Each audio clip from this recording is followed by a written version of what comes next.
Mi nombre es Deiris Cabarcas Martínez, estudiante de primer semestre de Derecho de la Universidad del SINU Seccional Cartagena. En esta ocasión les voy a leer un artículo científico de la Red de Revistas Científicas de América Latina, el Caribe, España y Portugal. Este artículo fue publicado en el 2004, el número de la revista es 107, página 71-84. El nombre del artículo es La nueva Constitución Política del Estado Vaticano, del doctor Hernando Alejandro Holando García. Resumen. Como motivo de los 75 años de su creación en 1929, se aborda el estudio de las particularidades constitucionales del Estado de la Ciudad del Vaticano, luego de la expedición de una nueva ley fundamental del 2001, realizando aquí una traducción libre de la misma para describir sus órganos de gobierno y su administración. Palabras claves: Vaticano, Sumo Pontífice, Organización Política, Secretaría del Estado, Tratado de Letrán y Cuestión Romana. Introducción. Para conmemorar los 75 años de la creación del Estado de la Ciudad del Vaticano, pretendí realizar un homenaje a esta pequeña ciudad sujeto de derecho público internacional, encontrando precisamente que desde el 22 de febrero del 2001 entró a regir una nueva constitución política desconocida por los estudiosos del derecho público, la cual posee curiosos elementos que trataré de estudiar en este artículo. Algo de historia. El Estado de la Ciudad del Vaticano sucedió a los antiguos estados pontífices, es un estado independiente que tuvo origen en el Tratado de Letrán de febrero 11 de 1929, mediante el cual se alcanzó la solución jurídica a la llamada Cuestión Romana. En Granada, a raíz de una invasión de Roma y su anexión a Italia luego de la unificación, declarado desde ese año el Papa prisionero en la ciudad.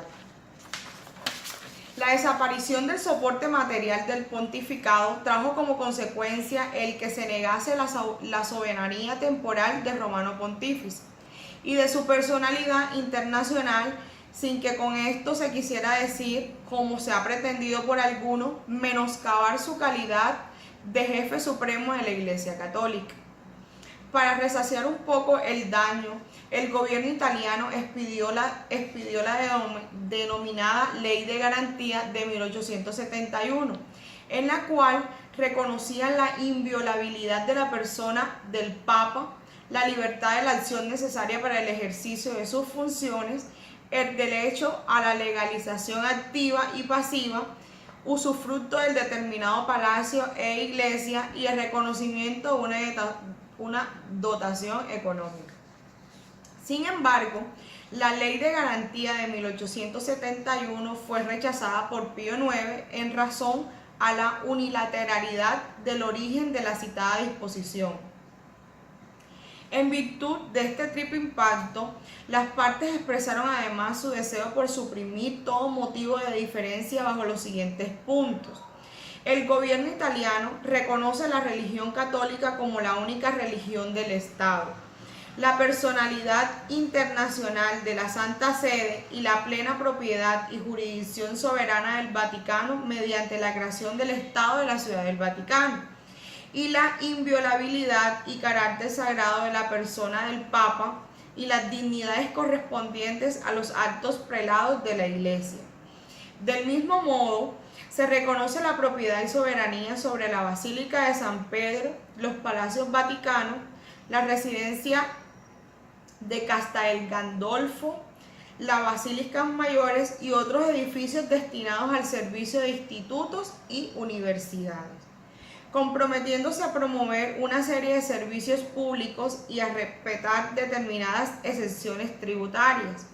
Por su parte, la Santa Sede declara situarse al margen de diferencias temporales entre Estado y afirma que el acuerdo le confiere la suficiente libertad e independencia para que el gobierno y la diócesis de Roma y de la Iglesia Universal. La finalidad del Estado Vaticano presenta una característica notable al afirmarse en el mismo tratado que la creación de este tiene como fin asegurar a la Santa Sede una absoluta y visible independencia y garantizarle una soberanía indiscutible en el campo internacional. Se consagra así una finalidad apolítica y trascendente a la población que lo integra, en contraste con los demás estados que por definiciones son entes políticos y cuya actividad ha de encaminarse al servicio de la comunidad.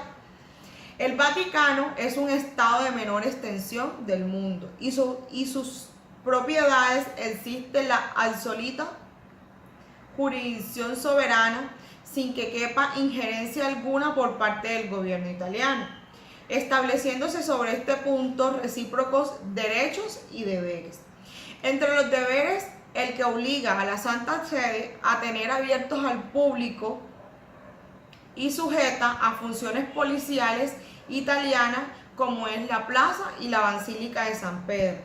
El gobierno italiano se obliga a no permitir nuevas construcciones en el entorno de la ciudad del Vaticano y a procurar la parcialidad de demolición de algunas, no autorizando sin previo acuerdo con la Santa Sede ninguna transformación vial.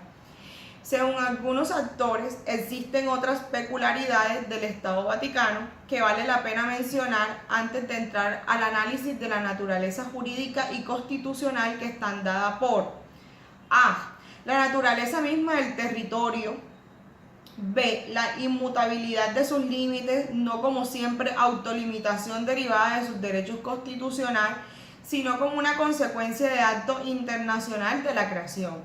C. La mayor relevancia con relación al fin de poseer el elemento territorial sobre el personal y contrariamente a restantes estados en los cuales la población constituye el elemento primario.